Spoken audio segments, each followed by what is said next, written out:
नमस्कार साथियों, मैं मनीष भारती संस्कृति पीसीएस प्लेटफॉर्म पर आप सभी का स्वागत करता हूं। साथियों, जैसा कि जानते हैं बीपीएससी मेंस को लेकर के हम लोग चर्चा कर रहे थे। पॉलिटी विषय से शुरुआत किया था। विभिन्न टॉपिक को हम देख चुके हैं, जिसमें हमने उद्देशिका संविधान का पढ़ लिया था। इसके बाद जो है हमने फंडामेंटल राइट्स देखा, डीपीएसपी देख लिया और आज चौथे लेक्चर हम हैं। इसमें हम बेहद महत्वपूर्ण मुद्दे की चर्चा करेंगे और वो मुद्दा क्या है? बेसिक स्ट्रक्चर का।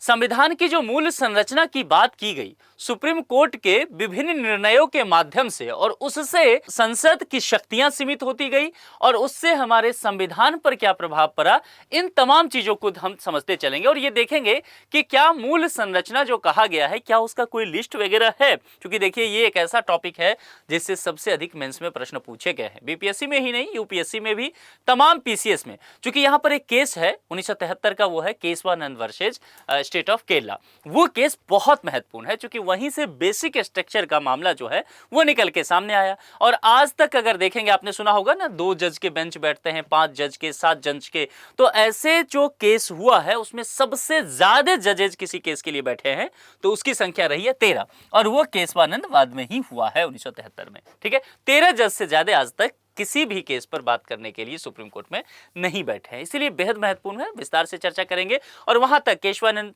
वाद तक पहुंचने के लिए उससे पहले क्या कुछ हुआ है, उन सब छोटे छोटे केसेस पे भी चर्चा करेंगे। कुछ संविधान संशोधन की बात करेंगे, क्योंकि वह भी इंपॉर्टेंट हमारे लिए हो जाएगा। और आर्टिकल 368 जिसमें संविधान संशोधन की बात किया गया, और आर्टिकल 13 उसके साथ उसका क्या रिश्ता है, इन तमाम बातों को चर्चा में लाएंगे। यानी कि क्लास बहुत इंटरेस्टिंग होने वाला है, आप बहुत कुछ समझने वाले हैं। लेकिन उससे पहले एक बात और समझ लीजिए, संस्कृति आईएएस अब आपके बीच इंग्लिश मीडियम में भी उपलब्ध है। जीएस फाउंडेशन बैच के तहत 2 बैच की घोषणा कर दी गई है, यूपीएससी पहला और दूसरा यूपी पीसीएस। ये लाइव ऑनलाइन होने वाला है। कोर्स के हाईलाइट में देखेंगे तो एक्सपीरियंस फैकल्टी होंगे। इसमें ऐसे कई फैकल्टी हैं जो ऑलरेडी यूपीएससी में सिलेक्टेड है, वही आपका क्लास ले रहे होंगे।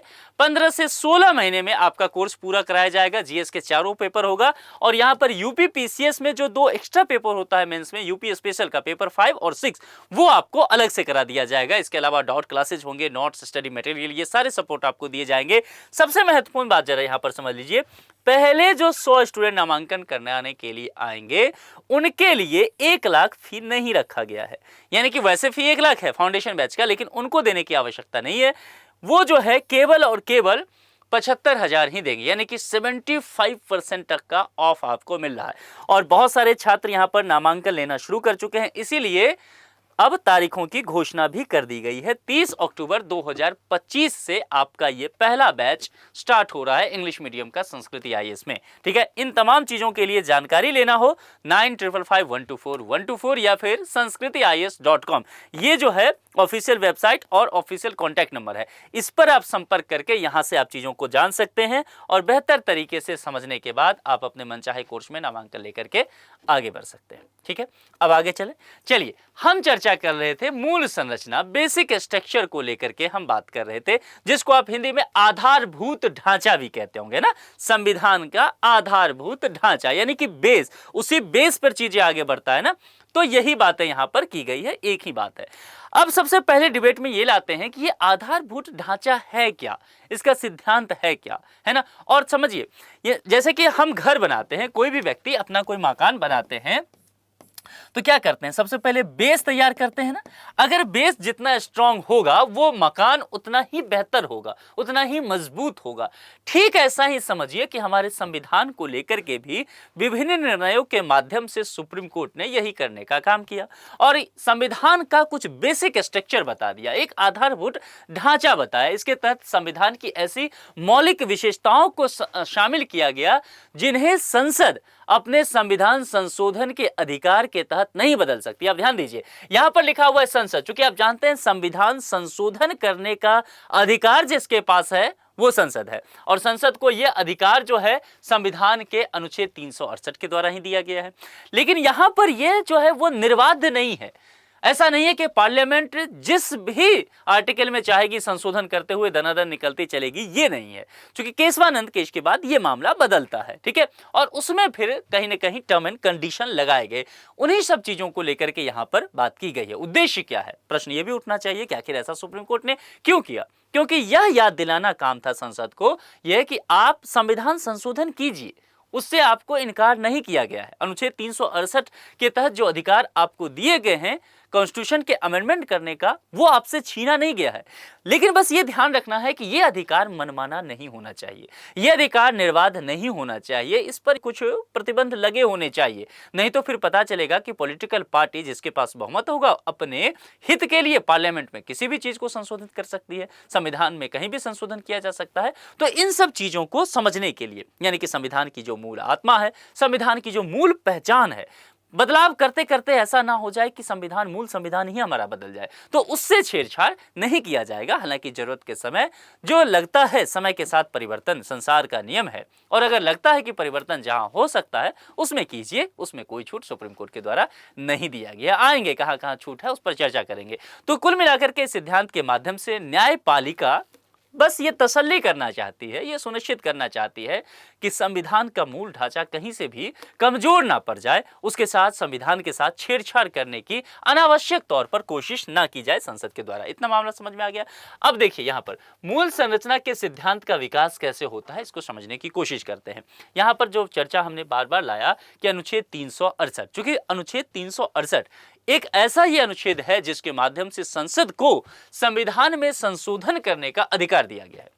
यह संविधान ही देता है संसद को कि आप हम में संशोधन कीजिए। समय के साथ चीजें तो बदली गई ना। जैसे मान लीजिए हमने चर्चा किया था डीपीएसपी के दौरान कि आर्टिकल 45, और आर्टिकल 45 ये कहता है कि यूनिफॉर्म सिविल कोड जो है वो लागू करने का प्रयास किया जाना चाहिए स्टेट के द्वारा। चूंकि डीपीएसपी है, बाध्यकारी तो है नहीं। तो समय के साथ जब समाज इतना मैच्योर हो जाएगा तब हम इसको लेकर के बात करेंगे। 1950 में हमने अडॉप्ट किया कॉन्स्टिट्यूशन को, लेकिन उस वक्त हमने कहा कि नहीं आज से ही यूसीसी लागू हो जाएगा। लेकिन देखिए अब डिबेट चला है ना, तो इतने वर्ष गुजरे, हमें गणतंत्र हुए हो, हमें संविधान को अंगीकृत किए हुए, आत्मसात किए हुए, अधिनियमित किए हुए, और इसके बाद हमने ये अडॉप्ट करना शुरू किया, इस पर चर्चा करना शुरू किया। गोवा में तो पहले से ही था, लेकिन स्वतंत्रता पश्चात देखेंगे अगर किसी स्टेट ने पहली बार इसको लागू किया है तो वो उत्तराखंड है। तो डिबेट आगे चला ना। केंद्र सरकार भी देखेंगे इसको लेकर के कई बार डिबेट करते रहती है, मुख्य पार्टी जो है अपनी मैनिफेस्टो में इसको शामिल करते हैं। ये सब क्यों हो रहा है? क्योंकि मूल रूप से यह है कि समय के साथ चीजें में परिवर्तन तो होगा, लेकिन यह परिवर्तन ऐसा ना हो जाए कि हमारा संविधान ही बदल जाए। नागरिकों को जो सुरक्षा दिया गया, जो अधिकार दिए गए, उसके साथ छेड़छाड़ ना हो जाए। और अगर छेड़छाड़ होता है तो फिर ये किसकी जिम्मेदारी है? यही संविधान फिर सुप्रीम कोर्ट को कुछ पावर देता है। सुप्रीम कोर्ट को कहता है कि आप ही संरक्षण करता है, आप ही इस संविधान की व्याख्या करता है, कहीं भी प्रॉब्लम लगे तो संविधान को आप ही व्याख्याकृत कीजिए। इसलिए आप देखेंगे फंडामेंटल राइट जब हमने पढ़ा तो हमने आर्टिकल 21 पर बहुत विस्तार से चर्चा किया, राइट टू लाइफ को लेकर के बात किया, और इसमें एनवायरनमेंट के चीजों को भी जोड़ दिया गया, निजता के चीजों को भी जोड़ दिया। सुप्रीम कोर्ट विस्तार करते जा रही है क्योंकि व्याख्या करने और संरक्षित करने का संविधान का अधिकार उसी के पास है।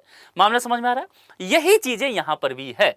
शुरुआत में अगर संविधान में देखा जाए तो यह स्पष्ट नहीं था कि अगर 368 का उपयोग किया जाता है और इसके माध्यम से संविधान संशोधन किया जाता है तो वह संशोधन कहां तक किया जा सकता है, यानी कि व्यापक संशोधन हो सकता था। इस बात को लेकर के कोई स्पष्टता था ही नहीं। निश्चित तौर पर अगर किसी चीज का, अगर आप देखेंगे एक सीमा नहीं दिया जाता है शक्ति का, तो हमने इतिहास में देखा है, व्यवहार स्वरूप देखा है कि उसका दुरुपयोग ही होता है। तो निश्चित तौर पे कहीं न कहीं उसका दुरुपयोग होना शुरू हुआ होगा। आएंगे उस पर चर्चा करेंगे। न्यायालय को ये सब चीजें समझ में आया और न्यायालय ने फिर क्या करना शुरू किया? अपने अधिकार का प्रयोग कि फिर देखिए व्याख्या हम करेंगे, और फिर विभिन्न निर्णयों के माध्यम से धीरे धीरे जो है मूल संरचना का सिद्धांत आकार लेने लग गया। ये जो बेसिक स्ट्रक्चर है ये संविधान में कहीं से संशोधन करके नहीं आया है। जैसे कॉलेजियम संविधान में कहीं नहीं लिखा हुआ है, कानून के माध्यम से नहीं आया है। ठीक ऐसा ही बेसिक स्ट्रक्चर जो है वो ऐसा नहीं है कि पार्लियामेंट के द्वारा संशोधन करके कोई एक्ट वगैरह लाया गया, नहीं, सुप्रीम कोर्ट के विभिन्न निर्णयों के माध्यम से। अब आ गई है बारी विभिन्न निर्णयों की। 2-3 केस मेरे ख्याल से बहुत इंपॉर्टेंट है जिस पर हम चर्चा करेंगे। एक तो मुझे याद आ रहा है 1951 में एक मसला हुआ था, हमने जब संविधान को अडॉप्ट किया उसके बाद ही का यह मसला आ गया था, शंकरी प्रसाद वर्णाम भारत संघ। और इसके बाद एक मामला आया था 1967 में, वह था गोलकनाथ बनाम, अगर देखेंगे स्टेट ऑफ पंजाब का मामला था। इसके बाद 1971 में एक संविधान में संशोधन हुआ था, आप सबको ध्यान होगा, बहुत ज्यादा ये फेमस है, 24वां जो संविधान संशोधन अधिनियम आया था, इसको लेकर के भी बहुत सारी बातें की गई थी। और फिर सबसे महत्वपूर्ण केस हमारे लिए जो होगा 1973 का मसला, केशवानंद भारती बनाम केरल राज्य देखा जाएगा। तो यहाँ पर ये चर्चा करेंगे और फिर अन्य कुछ संविधान संशोधन की चीज़ें हैं उसको लेकर के देखेंगे। हम थोड़ा सा 1980 में ले चलेंगे आपको, जिसमें मिनर्वा मिल्स केस हुआ था, उसकी भी थोड़ा सा एक झलक आपको दिखा देंगे। बामन राव का मामला एक आया था, उस सब की चर्चा कर लेंगे। लेकिन मुख्य रूप से मैं चाहता हूं कि सबसे पहले आप इस केस को समझें। यहां से हिंट मिलना हमें शुरू हुआ और यहीं से समझ में आता है कि बेसिक स्ट्रक्चर का जो शुरुआत है ना, कहीं ना कहीं यहीं से दिखने को मिलता है। और वह संविधान हम जब अधिनियमित किए, आत्मसमर्पित किए, उसके ठीक अगले साल हो जाता है शंकरी प्रसाद वर्सेस यूनियन ऑफ इंडिया। 1951 का मसला था, क्या था? इस वाद में सर्वोच्च न्यायालय ने कहा कि संसद को संविधान संशोधन करने की पूर्ण शक्ति है और न्यायपालिका उस पर प्रश्न नहीं उठा सकती। किसके द्वारा कहा गया है? सर्वोच्च न्यायालय। देखिए, गौर से समझिए, सुप्रीम कोर्ट पहले एक बात कहेगी, फिर अगले निर्णय में पलटी मारेगी, फिर अगले निर्णय में ठीक से संशोधन करके फैसला देगी, जो आज तक चल रहा है। ये 3 अलग अलग फेजेज होंगे और आपको ठीक से समझना पड़ेगा। तो जब शंकरी प्रसाद मामला आएगा 1951 का, इसमें सुप्रीम कोर्ट ने खुद कहा था कि देखिए, संविधान संशोधन करने का पूरा मसला संसद के पास है। संसद को इसमें व्यापक शक्ति है, जहां चाहे जैसे चाहे पूर्ण शक्ति है, संविधान संशोधन करे। यानी कि संविधान संशोधन करने का तात्पर्य क्या हो जाता है कि आर्टिकल 368 का जमकर के उपयोग करे, पूर्ण शक्ति है। और यहां पर न्यायपालिका को लेकर के कहा गया है कि सुप्रीम कोर्ट प्रश्न तक नहीं उठाएगी, आप अपना काम कीजिए। क्यों? क्योंकि हमारे संविधान में शक्ति के पृथक्करण की भी बात तो की गई है कि भाई विधायिका का काम है कि आप कानून बनाइए, संशोधन कीजिए, कार्यपालिका लागू कराएगी, न्यायपालिका उसको देखरेख करेगी। मामला समझ में आ रहा है? तो यहां पर उस चीज को कहीं ना कहीं सुप्रीम कोर्ट ने ध्यान में रखा कि यह काम विधायिका का है, संसद का है, हमें इसमें कहीं भी जो है टांग नहीं अड़ाना चाहिए या बहुत ज्यादा जो है इंटरफेयर नहीं करना चाहिए। ये कोशिश वहां पर किया गया, ये बात कहा गया। इसके अलावा संसद संविधान संशोधन अधिनियम बनाकर किसी भी, ध्यान दीजिए, मौलिक अधिकार को समाप्त या कम कर सकती है।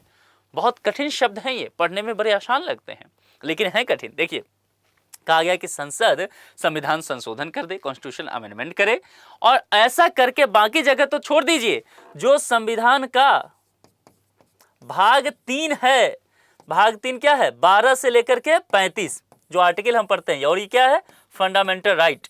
ये मूलभूत अधिकार हैं और इसमें सिर्फ मूलभूत अधिकार में देखिए गोल्डन ट्रायंगल भी है, 14, 19 और 21, जिसमें कहा गया कि विधि के समक्ष समानता का भाव रहेगा, स्वतंत्रता का विभिन्न अधिकार दिया गया, जीवन का अधिकार दिया गया, गरिमामयी जीवन का। इसमें भी संशोधन कर सकती है, मतलब जहां चाहे पार्लियामेंट उसमें संशोधन करे। मौलिक अधिकार में भी संशोधन तो छोड़ दिए, समाप्त करना चाहे तो समाप्त भी कर दे, हम उसमें कुछ नहीं कहने वाले हैं। ये शंकरी प्रसाद बनाम भारत संघ 1951 का फैसला रहा।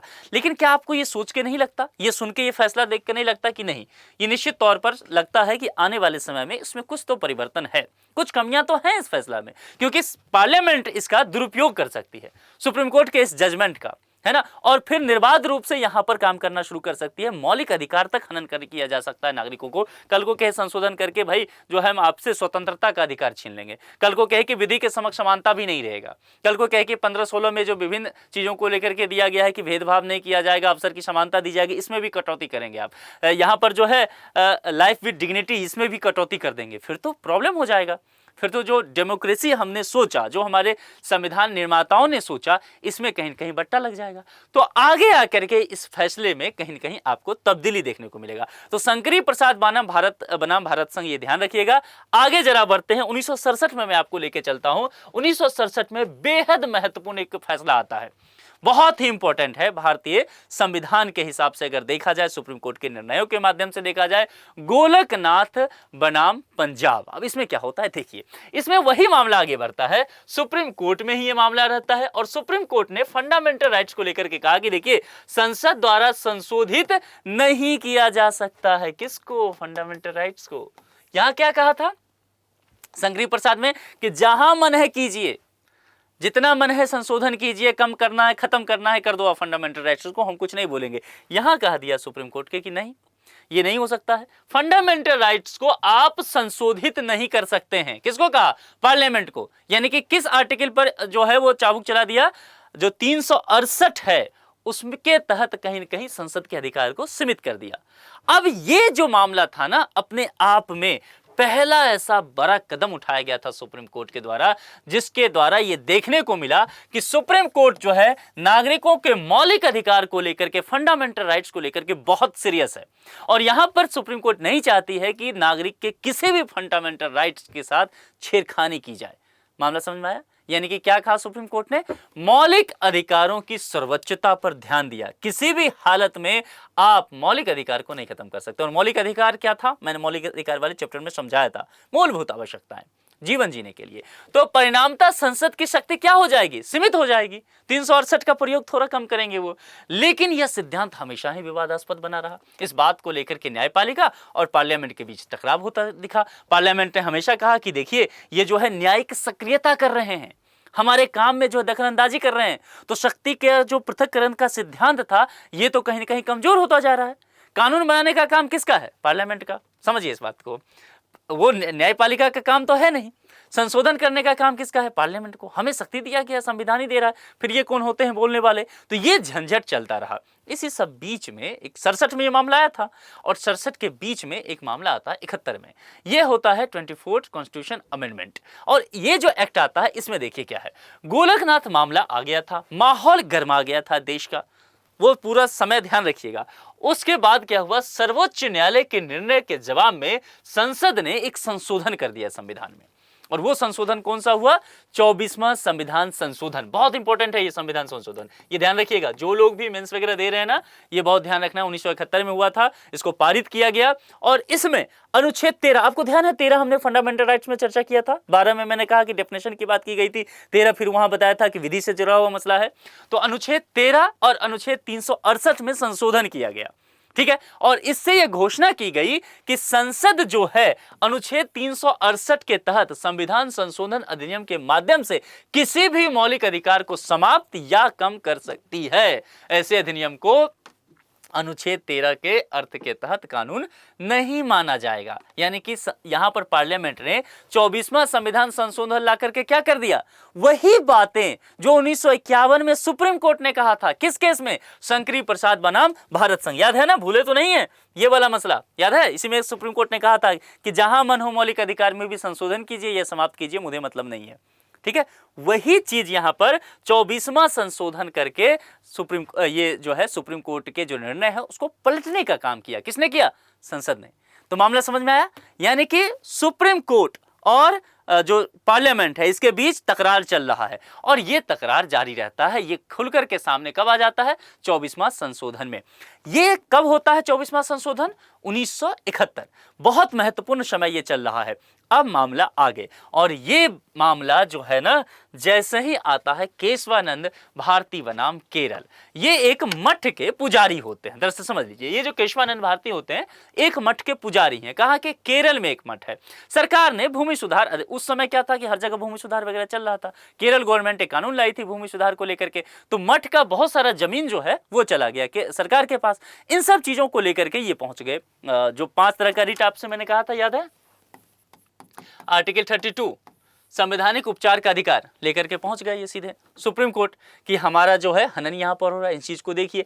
अब यहां पर मसला इतना बड़ा था, सुप्रीम कोर्ट पहले ही जो है जो मसला 1971 में हो गया था 24वां संशोधन को लेकर के, सुप्रीम कोर्ट और सरकार के बीच खींचतानी तो चल ही रहा था।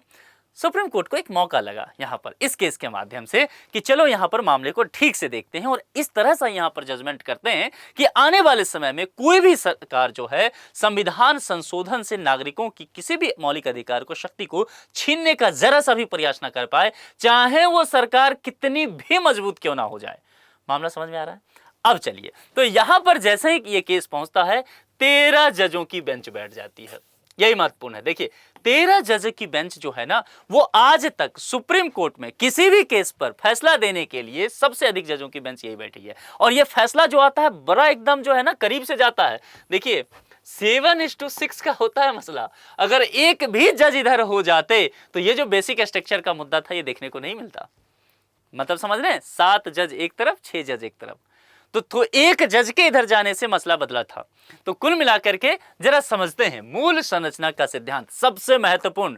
ध्यान दीजिएगा, इसका 50 वर्ष पूरा था 2023 में, और 2023 में जब 50 वर्ष पूरा था, आप लोग क्या कर सकते हैं, अधिक समझना हो सुप्रीम कोर्ट के ऑफिशियल वेबसाइट पे जाइएगा। सुप्रीम कोर्ट ने इस केस को लेकर के इसकी महत्ता को बताने के लिए एक डॉक्यूमेंट्री जारी किया था अपने ऑफिशियल वेबसाइट पे, जो आज भी अपलोड है, वहां जाकर के आप देख सकते हैं। मतलब मैं कहूं ना कि जितने भी सुप्रीम कोर्ट के केस आज तक निर्णय आए हैं उसमें सबसे महत्वपूर्ण यही है। और दूसरे शब्दों में यह कहूं कि अगर यह केस ना हुआ होता, अगर बेसिक स्ट्रक्चर का सिद्धांत सुप्रीम कोर्ट ना दी हुई होती, तो समय के साथ जो सरकारें आते गई, सत्ता में आते गई मजबूती के साथ, शायद संविधान का पूरा स्वरूप ही कुछ और हो सकता। आज की तारीख यह है कि चाहे किसी के पास कितने भी सीट क्यों ना आ जाए, बहुमत क्यों ना आ जाए, लेकिन फिर भी वो संविधान के मूल संरचना में बदलाव नहीं कर सकती है। तो ये चीज यहां पर काम किया कि जनता के हित में इस केस ने काम किया। इसीलिए हमेशा इस केस को बड़े इज्जत और बड़े गहराई गंभीरता के साथ पढ़ा जाता है यूपीएससी के दुनिया में या लॉ की दुनिया में। समझिए, देखिए, यह मामला संविधान संशोधन शक्ति की सीमाओं पर सबसे महत्वपूर्ण फैसला है। इस फैसले में सर्वोच्च न्यायालय ने जो 24वां संविधान संशोधन अधिनियम होता उसके वैधता को बनाए रखा। देखिए, चूंकि सुप्रीम कोर्ट को ये तो नहीं है ना कि झगड़ा करना है, या सुप्रीम कोर्ट को ये नहीं है कि सरकार को सबक सिखाते हैं, मेरे फैसले के अगेंस्ट कैसे चलेगा सरकार, है ना। तो यहां पर जो 24वां संविधान संशोधन हुआ था, तो गवर्नमेंट को क्या प्रॉब्लम था कि भाई संसद के पास 368 का उपयोग करने का है, हमें संशोधन का अधिकार है, फिर सुप्रीम कोर्ट क्यों आ रही है। तो सुप्रीम कोर्ट इस केस में बहुत ही बीच बीच का रास्ता अपनाती है। बुद्ध ने जैसे कहा था ना मध्यम मार्ग, कुछ वैसा ही सुप्रीम कोर्ट को करती है। इसलिए दिलचस्प बना, सुप्रीम कोर्ट ने कहा कि ठीक है, ठंड रखिए, जो 24वां संविधान संशोधन आपने किया है उसको हम निरस्त नहीं कर रहे हैं। क्योंकि ये केस जब पहुंचा ना, तो पार्लियामेंट इस बात को लेकर के घबरा गया कि अब 13 जज इस पे बैठे हैं, पहला काम सुप्रीम कोर्ट यही करेगी कि 24वां संविधान संशोधन अधिनियम 1971 को जो पारित किया गया था उसको रद्द कर देगी। लेकिन सुप्रीम कोर्ट ने ऐसा नहीं किया, बहुत मैच्योरिटी दिखाई और कहा कि नहीं, पहला काम क्या है कि 24वां संविधान संशोधन अधिनियम वो वैध रहेगा। अब ध्यान रखिए, अब यहां से टर्म एंड कंडीशन शुरू हुए। ये सुनते हुए पार्लियामेंट खुश हो गया, लेकिन आगे सुप्रीम कोर्ट और निर्णय सुनाई और कहा कि संसद किसी भी मौलिक अधिकार को समाप्त या कम कर सकती है। तो एक जो वही 24वां संविधान संशोधन के द्वारा पार्लियामेंट ने यह काम तो अपने लिए किया था, तो यही बात पहले सुप्रीम कोर्ट ने कह दिया कि ठीक है आप कीजिए, गुड, आगे। हालांकि अब यहां से मामला बदल गया। हालांकि इसने संविधान की मूल संरचना का एक नया सिद्धांत निर्धारित किया, जिसके अनुसार अनुच्छेद 368, जो कि मामला यहां फंसा हुआ था, के तहत संसद की संवैधानिक शक्ति से संविधान के मूल ढांचे को बदलने में सक्षम नहीं बनाती है। कहा कि आपको जहां संशोधन करना है कीजिए, 24वां संशोधन वैध है संविधान का, ओके, थैंक यू, अच्छा किया आपने कर करके। मूल अधिकार में भी जहां संशोधन है कर लीजिए, आपकी मर्जी है, बस एक काम मत कीजिएगा।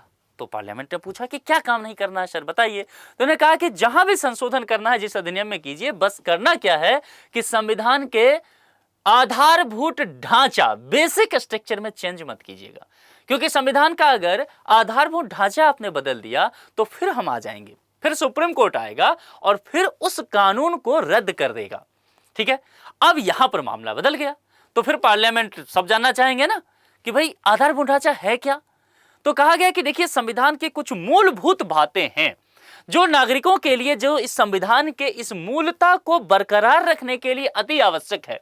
इसीलिए पार्लियामेंट को वह अधिकार 368 के तहत नहीं दिया जा सकता है कि उसके साथ छेड़खानी करे। अब मामला बदल गया। एक तरफ आप कह रहे हैं कि हम 24वें संविधान संशोधन को वैध बना के रखते हैं, दूसरे तरफ दूसरे शब्दों में आपने बात को घुमा दिया। एक तरफ आपने कहा कि मौलिक अधिकार में जहां चाहिए संशोधन कीजिए, दूसरे शब्दों में आपने घुमा दिया कि अगर संशोधन मूल अधिकार को टच करता होगा तो अवैध घोषित कर देंगे, कानून को रद्द कर देंगे। मामला समझ में आ गया। यानी कि सुप्रीम कोर्ट ने एक तरह से जनता के हित में बहुत बड़ा निर्णय दिया। तो संसद संविधान में संशोधन कर सकती है, लेकिन संविधान की मूल संरचना को नष्ट नहीं कर सकती। अब आपके मन में एक प्रश्न होगा कि लगे हाथ जल्दी से यह बता दीजिए कि फिर यह मूल संरचना है क्या। किस बात को माने, किसे मूल संरचना के तौर पर माना जा सकता है, हम आएंगे उस पर चर्चा करेंगे। लेकिन देखिए सुप्रीम कोर्ट से भी ये जानकारी लेने की कोशिश किया गया, लेकिन सुप्रीम कोर्ट ने कहा कि भाई हमारे पास इन सब चीजों को लेकर के कोई लिस्ट नहीं है। तो मूल संरचना की जो बात होती है ना, वो सुप्रीम कोर्ट के ही विभिन्न निर्णयों के माध्यम से हम सबको पता चला है। तो कुछ बातें अभी चर्चा कर लेते हैं। हो सकता है सुप्रीम कोर्ट का कल को कोई दूसरा जजमेंट आए और संविधान का कोई और अंग हो उसे भी मूल संरचना का हिस्सा मान ले, ये भी हो सकता है। तो देखेंगे, उस पर आएंगे, आपको विभिन्न लिस्ट देंगे, अभी तक निर्णयों में क्या क्या आया है उस पर चर्चा की जाएगी। यहां जरा देखते हैं 42वां संविधान संशोधन अधिनियम 1976। और ये संविधान संशोधन अधिनियम आप जानते हैं क्या था, वो इमरजेंसी का माहौल, इंदिरा गांधी की सरकार, और इसको क्या कहा गया, मिनी कॉन्स्टिट्यूशन कहा गया। इतने ताबड़तोड़ संशोधन किए गए, अनुच्छेद 368 का मतलब इतना दुरुपयोग किया गया जो आज तक भारतीय संविधान में, भारतीय पार्लियामेंट में नहीं किया गया था। तो ताबड़तोड़ संशोधन किया गया, इसीलिए पूरा संविधान ही बदला हुआ नजर आ गया।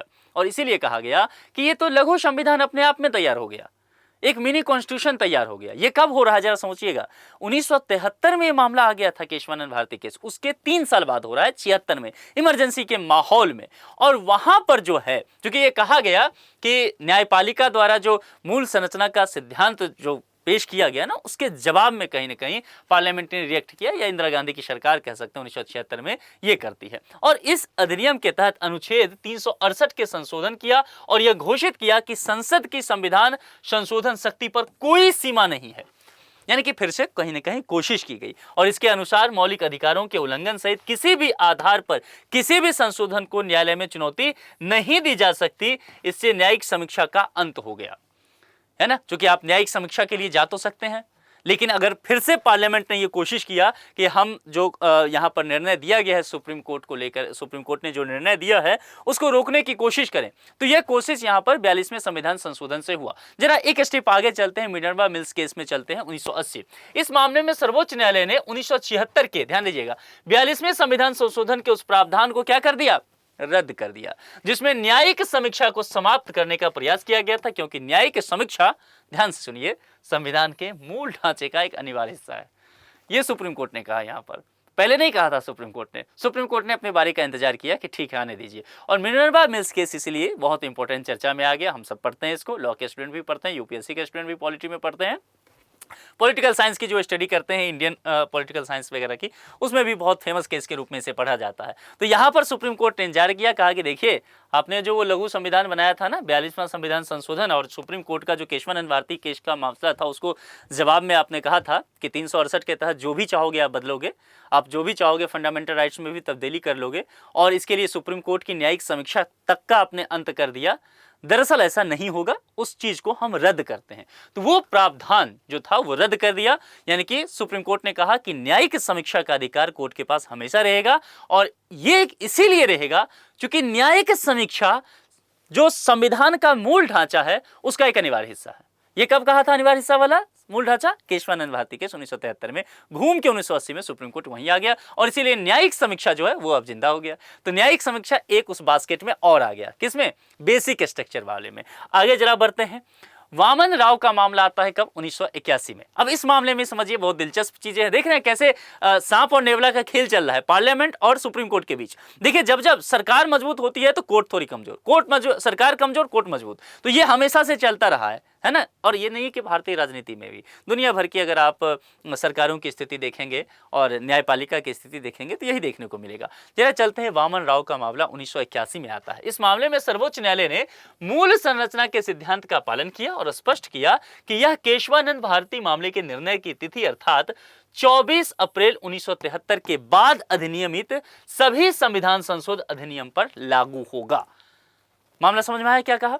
वामन राव का मामला 1981 में आता है, और केशवानंद वाला केस कब हुआ, 1973 में। तो बेसिक स्ट्रक्चर कहां से निकल गया था, 1973 में। तो भाई इससे पीछे तो नहीं जा सकते, लेकिन 1973 के बाद जो भी मामला हुआ है उस पर तो आप जा सकते हैं। तो उसके बाद कौन सा मामला हुआ था, 42वां संविधान संशोधन, क्योंकि ये 73 में और 42वां संविधान संशोधन कब हुआ था, 1976 में। तो मामला समझ में आ गया कि सुप्रीम कोर्ट ने वामन राव के मामले में क्या कहा था। यही चीज, और मिनर्वा मिल्स केस से भी ये चीज 1980 में सुप्रीम कोर्ट ने कंफर्म कर दिया था। तो ये स्थिति तब से बना हुआ लगभग है। अब सरकार जो है इन सब चीजों को लेकर के पंगा नहीं लेती है। वर्तमान स्थिति की अगर चर्चा किया जाए तो अनुच्छेद 368 के तहत संसद संविधान के किसी भी हिस्से में संशोधन कर सकती है, जिससे मौलिक अधिकार भी शामिल है, लेकिन संविधान के मूल ढांचे को प्रभावित किए बिना। तो अब देखिए, ये बात सही है कि फंडामेंटल राइट में आज भी संशोधन किया जा सकता है। अनुच्छेद, वो संशोधन याद कीजिए कौन सा, 24 नंबर का। तो 24 नंबर को वैध रखा था सुप्रीम कोर्ट ने 1973 केशवानंद भारती केस में, लेकिन यही बात कहा था तो संशोधन कीजिए, इसके लिए रोका नहीं है, लेकिन आप इतना आगे नहीं चले जाइए कि संविधान की मूल भावना को ही बदल देंगे। तो समय पर यह देखा गया, पूछा गया कि भाई कोई लिस्ट वगैरह है, नहीं लिस्ट नहीं है। तो समय के साथ ही ये चीज आगे बढ़ता है, और जो चीज समझ में आया विभिन्न निर्णयों के माध्यम से वो ये है, मूल संरचना के प्रमुख तत्व क्या क्या हो सकते हैं, क्या क्या एलिमेंट हो सकता है, उसको देखिए। न्यायालय के फैसलों और संविधान की व्याख्या के आधार पर निम्नलिखित तत्व संरचना में के अंतर्गत शामिल हुए। फैसला और संविधान की व्याख्या ये किसके द्वारा किया गया है, न्यायालय के द्वारा ही, ठीक है। और देखिए, संविधान की सर्वोच्चता, यानी कि किसी भी हालत में ऐसा नहीं कि कोई पद सर्वोच्च हो जाएगा। कल को आप ये नहीं कह सकते कि प्रधानमंत्री का पद भारत में सर्वोच्च नहीं, हर हाल में वो जो विधि है ना, वो विधि का, वो दस्तावेज का भारी भरकम किताब है, वो संविधान, वही सर्वोच्च होगा। कोई भी व्यक्ति भी सर्वोच्च नहीं हो सकता, खुद सुप्रीम कोर्ट के सीजेआई भी नहीं, चीफ जस्टिस ऑफ इंडिया भी नहीं, राष्ट्रपति भी नहीं, कोई नहीं। कौन सबसे ऊपर होगा, संविधान। तो देखते हैं बहुत सारे लीडर जो है ये बात अपने भाषण में हमेशा कहते रहते हैं। दूसरा, भारतीय राज्य का स्वतंत्र, लोकतांत्रिक और गणतांत्रिक स्वरूप, यानी कि कल को आप डिक्टेटरशिप में चेंज करना चाहे या यहां पर रिपब्लिकन कंडीशन को खत्म करना चाहे, नहीं, रिपब्लिकन का कहने का तात्पर्य क्या हुआ, गणतंत्र हम है, इसका मतलब देश का जो सर्वोच्च पद है, राष्ट्रपति का पद, वो भी निर्वाचन की प्रक्रिया से गुजरेगा। कल को आप ये नहीं कहेंगे कि मैं अपने पार्टी के किसी व्यक्ति को राष्ट्रपति बना दूंगा बिना निर्वाचन में जाए हुए। आप बनाइए निर्वाचन की प्रक्रिया से जाकर के। राज्यपाल का पद तो देखते हैं, राज्यपाल का पद क्या किसी निर्वाचन से होता है? राज्यपाल का पद क्या होता है, जिस पार्टी की सरकार आती है केंद्र में वो अपने हिसाब से बना देती है। तो ऐसा हो सकता था ना कि राष्ट्रपति का पद भी ऐसे ही हो जाता, निर्वाचन की आवश्यकता ही नहीं होता वोटिंग का, लेकिन ऐसा नहीं हुआ। क्यों? क्योंकि गणतांत्रिक रूप को, गणतांत्रिक स्वरूप को भी शामिल कर लिया गया। दूसरी बात, धर्मनिरपेक्ष का चरित्र ये नहीं बदलना चाहिए, क्योंकि पूरा उद्देशिका देखेंगे ना, वही बेसिक स्ट्रक्चर में डाल दिया सुप्रीम कोर्ट ने विभिन्न निर्णय के माध्यम से कि धर्मनिरपेक्ष रहेगा। कल को आप नहीं कह सकते कि हिंदू राष्ट्र बनाएंगे, इस्लामिक राष्ट्र बनाएंगे, नहीं चलेगा, धर्मनिरपेक्ष राज्य है तो रहेगा। इसके अलावा विधायिका, कार्यपालिका और न्यायपालिका के बीच जो शक्तियों का पृथक्करण है वो बना रहना चाहिए। कल को आप ये नहीं कह सकते हैं कि अब न्यायपालिका का काम भी सरकार ही करेगी। जैसे एक एक्ट बनाया गया ना कॉलेजियम के जवाब में, तो कोर्ट ने उसको रद्द कर दिया कि नहीं, ये न्यायपालिका के कार्य में कार्यपालिका का हस्तक्षेप है, इसके कहते हुए रद्द किया गया। संघीय ढांचा के साथ छेड़छाड़ नहीं कर सकते, राष्ट्र की एकता और अखंडता पर खतरा नहीं होना चाहिए, कल्याणकारी राज्य यानी कि सामाजिक आर्थिक न्याय की जो बात की गई है। देखिए, जब आपने उद्देशिका पढ़ा होगा तो 3 तरह की न्याय की बात की गई है। उसमें कहा गया कि सामाजिक आधार पर हम न्याय देंगे अपने नागरिकों को, दूसरा कहा गया कि आर्थिक आधार पर न्याय देंगे, और तीसरा कहा गया राजनीतिक आधार पर न्याय देंगे। तो ये क्या नेचर शो करता है? वेलफेयर स्टेट का नेचर शो करता है। तो ये जो आपका पहलू है सामाजिक, आर्थिक और राजनीतिक न्याय की अवधारणा, उसको अक्षुण्ण बनाकर रखना पड़ेगा। और न्यायिक समीक्षा आपको याद है, तो न्यायिक समीक्षा से भी आप नहीं रोक सकते। व्यक्ति की स्वतंत्रता और गरिमा, वही आ जाइए आर्टिकल 21। देखिए फंडामेंटल राइट्स को कैसे घुमा घुमा के ले आई सुप्रीम कोर्ट। संसदीय प्रणाली रखना पड़ेगा, कानून का शासन रखना पड़ेगा, मौलिक अधिकारों और नीति निर्देशों के बीच सामंजस्य और संतुलन आपको रखना पड़ेगा। चूंकि संविधान के भाग 3 में इसकी चर्चा की गई है और संविधान के भाग 4 में डीपीएसपी की चर्चा की गई है, दोनों के बीच जो है ना बड़ी महीन लकीर है। तो संतुलन करना, सामंजस्य करना मुश्किल होता है। जब हमने ये लेक्चर किया था, हमने डिटेल से पढ़ा था, है ना। समानता का सिद्धांत, स्वतंत्र और निष्पक्ष चुनाव होना ही चाहिए, क्योंकि डेमोक्रेसी के लिए बहुत जरूरी हो जाता है। इसके अलावा लिस्ट देखेंगे, न्यायपालिका की स्वतंत्रता को आप कहीं से भी बट्टा नहीं लगा सकते। न्यायपालिका हमेशा स्वतंत्र रहेगा, और वही केस मैंने कहा कॉलेजियम के अगेंस्ट में जो आया था उसको रद्द कर दिया। संविधान में संशोधन करने की संसद की जो शक्ति है वह सीमित शक्ति की गई। न्याय तक प्रभावी पहुंच हो, मौलिक अधिकारों के अंतर्निहित सिद्धांत या अनुच्छेद जैसे 32, 136, 141, 142 के तहत सर्वोच्च न्यायालय की शक्तियां, इसमें कई अनुच्छेदों में बता ही दिया हूं। आप लोग एक काम कीजिए, आपके लिए एक टास्क देता हूं, छोटा सा ही टास्क है, बहुत बड़ी बात तो है नहीं। ये अनुच्छेद 32 जैसे कि ये ऐसे लिखना है कमेंट बॉक्स में आपको, जैसे कि अनुच्छेद 32 तो संवैधानिक उपचारों का एक सिद्धांत कह सकते हैं, यहाँ से आया व्यवस्था। अम्बेडकर साहब ने इसको आत्मा कहा, संविधान का हृदय कहा, क्योंकि 5 रिट इसी के माध्यम से दिया जाता है अधिकार, फंडामेंटल राइट में। तो ऐसे ही बताना कि 136 क्या होता है, 141 क्यों है, 142 क्यों है, ठीक है, इतना हो जाएगा। ये मुझे कमेंट बॉक्स में लिख के बताइए। और अनुच्छेद 226 और 227 के तहत उच्च न्यायालयों की शक्तियों को लेकर के भी बात किया गया। सर्वोच्च न्यायालय की शक्तियां हैं, लेकिन हाईकोर्ट के साथ भी आप दखलंदाजी नहीं कर सकते। यह सूची पूर्ण नहीं है, देख लीजिए, है ना। और समय के साथ इसमें और तत्वों को शामिल किया जा सकता है। किसने कहा? सुप्रीम कोर्ट ने, कि हमारे विभिन्न निर्णयों से आपको यह पता चल जाएगा कि यह जरूरी नहीं है कि हम इतना लिस्ट निकाल दें, ये कहीं से नहीं आया। मूल संरचना की आवश्यकता, जिसको लेकर के हमने पहले से चर्चा किया कि संविधान की सुरक्षा आवश्यक है और संवैधानिक संशोधन से बचाना है, लोकतंत्र और संघीय मूल्य की रक्षा करनी है, न्यायपालिका की स्वतंत्रता और न्यायिक समीक्षा को संरक्षित करना है, जनता के अधिकार और मौलिक स्वतंत्रताओं की रक्षा करनी है। कुल मिलाकर के जो है वेलफेयर स्टेट का जो काम है वो होता रहे, सरकार निरंकुश और अराजक ना हो जाए, इसको लेकर के मूल सिद्धांत बेहद जरूरी था। निष्कर्ष क्या है? संविधान की मूल संरचना भारत के लोकतंत्र और कानून की आत्मा बताई जाती है। मैंने पहले भी कहा कि अगर ये केशवानंद भारती केस 1973 में ना हुआ होता तो ना जाने आज हमारा संविधान किस रूप में होता, है ना। इतने परिवर्तन हो चुके होते, इतने संशोधन हो चुके होते कि वो पुराना संविधान रह ही नहीं जाता जो हमारे संविधान निर्माताओं ने बना करके 1950 में हमें दिया था। तो यह तय करती है कि संविधान में संशोधन तो हो सकता है, लेकिन ढांचे में आप परिवर्तन मत कीजिएगा। संविधान के मूल तत्वों को आप कभी नष्ट नहीं कर सकते। और सुप्रीम कोर्ट के इस फैसले के बाद ये इतना तय हो गया कि संविधान हमेशा जो है अक्षुण्ण रहेगा, ये सर्वोच्चता के पद पर हमेशा रहेगा, और ये चीजें स्पष्ट भी कर दिया। लेकिन एक प्रश्न और भी बनता है, क्या आपको कभी लगता है कि मूल सिद्धांत के इस चीजों को कभी नष्ट किया जा सकता है? एक तरीका है, कोई तरीका है, सोच के देखिए। लेकिन एक तरीका है, एक तरीका क्या है? देखिए, मैंने शुरुआत में क्या कहा था, केशवानंद केस जो 1973 में आया ना, इसमें 13 जज बैठे थे, है ना। यानी कि अभी तक सबसे ज्यादा जजों की बेंच यही 13 है। अगर इस फैसला को बदलना है तो 13 प्लस जज बैठने होंगे, 13 से अधिक जज बैठ जाएं और बहुमत से ये निर्णय कर लें कि बेसिक स्ट्रक्चर में चेंज करना है या बेसिक स्ट्रक्चर का ये लिस्ट फिक्स है, इसी के तहत काम करना है। लेकिन उसके लिए 13 से अधिक जज, 14 या उससे अधिक होने चाहिए, तभी ऐसा हो सकता है। लेकिन अभी तक ऐसा नहीं हुआ है और बहुत कम ही लगता है कि ऐसा होगा, क्योंकि जिस तरह से सोशल मीडिया आजकल बढ़ा है ना, वो वॉच डॉग जो कहते हैं वो हमेशा है। मीडिया अगर खराब काम कर भी रहा है, सरकार के साथ भी है, तो सोशल मीडिया जो है अपना प्रभाव बहुत तेजी से छोड़ रहा है, सरकार पर हमेशा नजर बना के रखता है। तो निश्चित तौर पर यह कहीं ना कहीं एक तरह से देखा जाएगा कि हमारे संविधान को भी बचाता है। जनता जागरूक हो रही है, पढ़े लिखे लोग जा रहे हैं, और सुप्रीम कोर्ट भी देखेंगे कि हालांकि उसको न्यायिक समीक्षा कहिए, पार्लियामेंट न्यायिक सक्रियता कई बार कहती है ना। तो ये सारी चीजें विवाद चलते रहता है, लेकिन कुल मिलाकर के यही है कि बेसिक स्ट्रक्चर का जो कॉन्सेप्ट है वो हमारे संविधान के लिए और कल्याणकारी राज्य के लिए बहुत ही अच्छा है, ये इसकी सेहत के लिए अच्छा ही है ना। तो कुल मिलाकर के आप लोग इस विषय पर क्या सोचते हैं? इसमें कई प्रश्न आते रहे हैं, पीसीएस में भी, बीपीएससी में भी, विभिन्न पीसीएस में, यूपीएससी में भी तो कई बार पूछा गया है। 2023 में जैसे मैंने कहा कि 1973 से 2023 50 साल पूरा था, तो उस पर डॉक्यूमेंट्री वगैरह सुप्रीम कोर्ट ने जारी किया था। हो सकता है प्रश्न पूछा जा सकता है, चूंकि 2025 वाला मामला है, तो हो सकता है कि इस पर प्रश्न आ जाए। अच्छे से इसको तैयार कर लीजिए, और एक ओवरव्यू मैंने दे दिया, इसको थोड़ा और स्टडी कीजिए। कुछ बातों को मैंने पूछा था, वो कमेंट बॉक्स में लिख के बताइए। आपको लेक्चर कैसा लगता है ये भी बताइए। क्या कुछ अधिक और आपको जानकारी चाहिए, किन किन टॉपिक पर आपको पढ़ना है पॉलिटी में, ये लिख के बता दीजिए, इस पर भी हम चर्चा कर लेंगे। कुल मिलाकर के आज के लिए इतना ही। जुड़े रहने के लिए आप सभी का बहुत बहुत शुक्रिया। अभी तक संस्कृति पीसीएस चैनल को आपने सब्सक्राइब नहीं किया है तो कर लीजिए, यहाँ पर सारे पीसीएस के आपको क्लासेज मिल जाएंगे, ठीक है। जुड़ने के लिए फिर से एक बार बहुत बहुत शुक्रिया। Thank you so much.